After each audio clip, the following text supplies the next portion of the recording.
Apakah jiwa dan roh itu sesuatu yang satu atau dua jenis yang berbeda? Berkenan tentang masalah ini, banyak orang berselisih pendapat.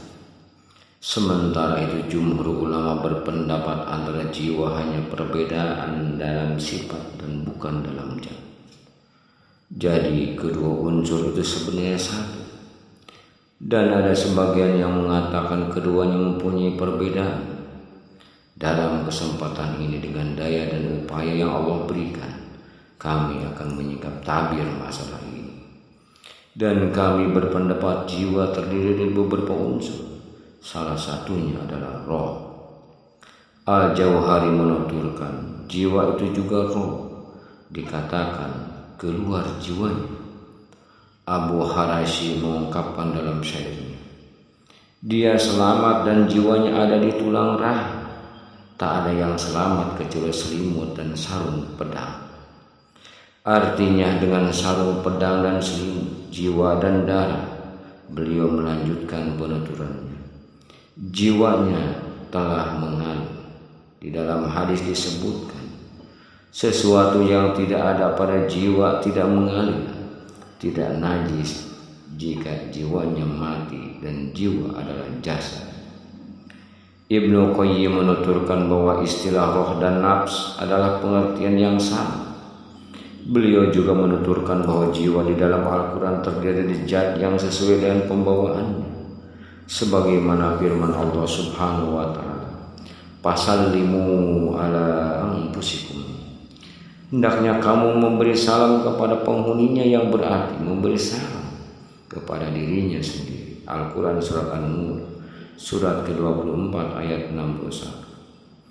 Begitu juga dengan firman Allah Subhanahu wa Ta'ala, "Yauma ta'ti kullu nafsin tujadilu an nafsiha wa tuwaffa kullu nafsin ma 'amilat wa hum la yuzlamun." Ingatlah suatu hari ketika tiap-tiap diri datang untuk membela dirinya sendiri, dan bagi tiap-tiap diri disempurnakan balasan apa yang telah dikerjakan, sedang mereka tidak dianiaya atau dirugikan.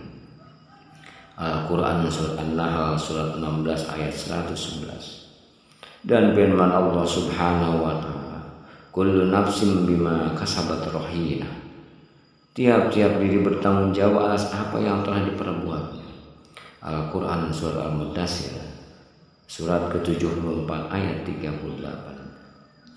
Ayat di atas menegaskan sebenarnya roh manusia itu satu, sebagaimana firman Allah Subhanahu wa Ta'ala yang artinya, "Hai jiwa yang tenang." Quran Surat Al-Fajr Surat 89 ayat 20. Dan keluarkanlah nyawamu. Quran Surat Al-An'am Surat ke-6 ayat 93. Dan menahan diri dari keinginan hawa nafsu.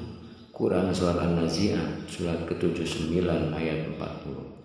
Dan sesungguhnya nafsu itu selalu menyuruh kepada kejahatan.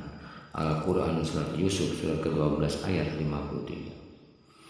Ada roh yang juga tidak diartikan bersama badan, bukan karena kesendiriannya dan tidak pula bersama jiwa.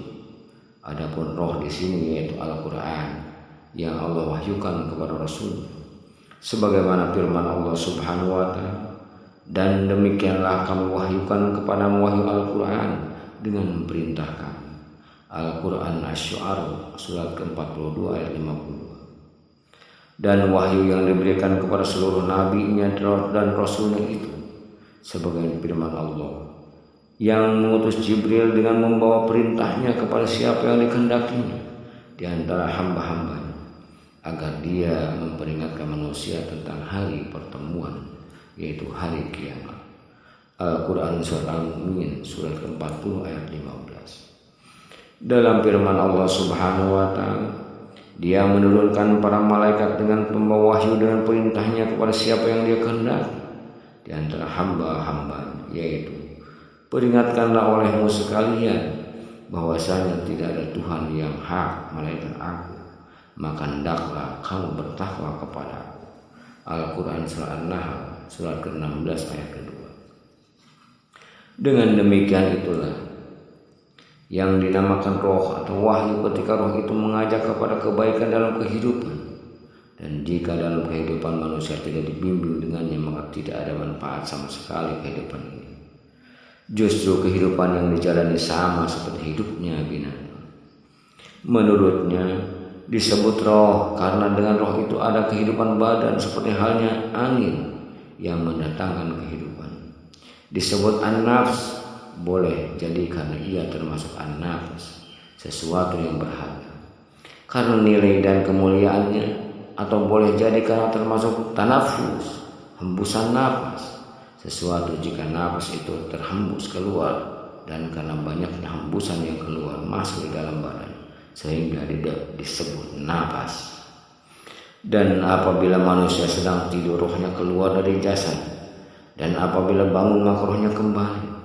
Dan jika manusia mati maka roh dan jiwanya keluar. Jika hendak dikuburkan maka dikembalikan lagi rohnya. Dan ketika ditanya maka rohnya keluar. Jika dibangkitkan maka rohnya akan kembali. Perbedaan antara jiwa dan roh adalah perbedaan sifat. Tidak ada zatnya. Dari pengertian di ada tampak bahwa jika sendiri kadang diartikan sebagai darah. Sedangkan darah itu sendiri sering disebut roh. Jadi antara jiwa dan roh adalah satu. Menurut Ibnul Qayyim, darah bisa disebut roh karena keluarnya darah dalam ukuran yang banyak akan disertai kematian yang mengharuskan keluarnya jiwa. Hidup pun tidak akan sempurna tanpa keberadaan darah, sebagaimana hidup tidak akan sempurna tanpa keberadaan jiwa. Karena itu dikatakan dalam syariat, ia mengalir di ketajaman mata pedang jiwa kita. Ia tidak mengalir di selain ketajaman mata pedangnya. Dapat dikatakan jiwa telah meninggalkannya, keluar dan terpisah dari itu. Seperti ungkapan keluar rohnya dan terpisah. Akan tetapi kematian dan rasa takut adalah sesuatu hal yang satu. Dengan itu akan terungkapkan dengan sangat cepat jika dari keinginan hatinya. Berbeda jika karena paksaan. Hanya Allah Subhanahu wa ta'ala yang mencabut rohnya saat kematian, maka matilah ia. Pasal, sebagian ahli hadis, fikih dan tasawuf berpendapat bahwa roh itu bukanlah jiwa. Muqatil bin Sulaiman berkata, manusia itu memiliki kehidupan roh dan jiwa. Jika manusia tidur maka jiwanya keluar dan dia bisa memikirkan segala hal, namun tidak meninggalkan badan. Yang keluar dari itu seperti benang yang panjang dan memiliki sinar yang terang. Sehingga orang yang bersangkutan bermimpi dengan jiwa yang keluar darinya. Sementara kehidupan dan roh tetap berada dalam badan, membolak-balik dan bernapas.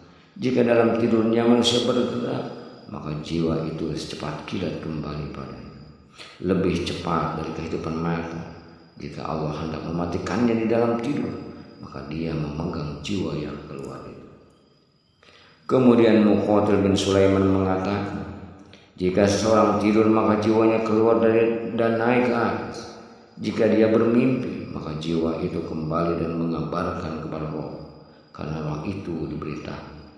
Maka dia pun mengetahuinya bahwa dia telah bermimpi begini dan begitu. Abu Abdullah bin Mundah berkata, kemudian mereka saling berbeda pendapat tentang pengetahuan tentang roh dan jiwa. Sebagian orang berpendapat bahwa jiwa itu bersifat liar dan memiliki unsur api dan rohani. Ada ulama yang berpendapat bahwa roh itu bersifat kemanusiaan, yang dengan tabiat inilah manusia diuji. Kemudian ada sekelompok dari ahli atsar berpendapat bahwa roh itu bukan jiwa dan jiwa bukan roh. Tegaknya jiwa karena adanya roh. Jika merupakan gambaran dari hamba manusia, sedangkan hawa nafsu, syahwat dan ujian merupakan komponen yang terkumpul menjadi satu kesatuan di dalam jiwa. Dan tidak ada musuh yang lebih kuat pada diri anak Adam kecuali jiwanya.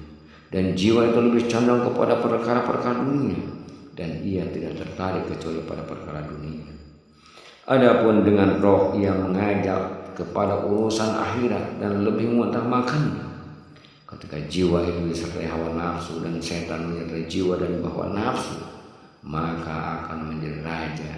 Dengan demikian Allah menolong hambanya dan kemampuan dengan kemauannya dan taufiknya.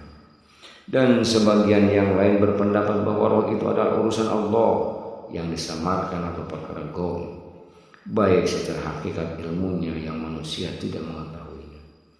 Sebagian yang lain juga berpendapat bahwa roh itu adalah cahaya dari cahaya Allah dan kehidupan dari kehidupan menurut Allah. Kemudian muncul perbedaan pendapat bahwa roh itu bisa mati dengan matinya badan dan jiwa atau tidak mati sama sekali. Ada kelompok yang berpendapat bahwa roh itu tidak mati dan tidak dapat rusak. Kemudian al-jamaah juga berpendapat bahwa roh itu berbentuk makhluk. Dia mempunyai tangan, kaki, mata, bisa mendengar, bisa melihat dan juga lisan. Dan dari golongan lainnya juga berpendapat bahwa berkenaan dengan rohnya orang beriman ada 3 bentuk. Adapun dengan orang kafir dan munafik bentuk rohnya hanya 1. Dan sebagian yang lain berpendapat rohnya para nabi dan para siddiqin ada 5 bentuk. Dan sebagian lain juga berpendapat bahwa roh ruhaninya diciptakan dari malaikat, maka jika disifati akan disandarkan pada malaikat. Ibnul Qayyim menuturkan, adapun roh yang dimatikan dan dikumpulkan maka itu adalah satu roh saja, yaitu jiwa. Adapun roh yang Allah dengannya memberikan pertolongan pada para walinya adalah roh yang lain, bukan roh yang ini, sebagaimana firman Allah Subhanahu wa taala, ulaika kataba fi qulubihimul iman wa ayyadahum biruhim minhu.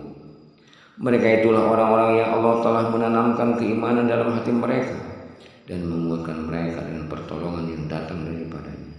Al-Quran surat Mujadilah surat ke-58 ayat 22. Hal ini sebagaimana Allah juga menguatkan dan menetapkan rohnya Nabi Isa bin Maryam. Allah Subhanahu wa taala berfirman, "Iz qala Allah ya Isa bin Maryam azkur ni'mati 'alaika wa 'ala walidatika iz ayyadtuka biruhil qudus." Ingat ketika Allah mengatakan hai Isa putra Maryam, ingatlah nikmatku kepadamu dan kepada ibumu di waktu aku menguatkan kamu dengan Ruhul Qudus. Al-Quran surah Al-Maidah surat ke-5 ayat 110. Begitu juga roh yang datang menemui siapa saja dari hamba Allah.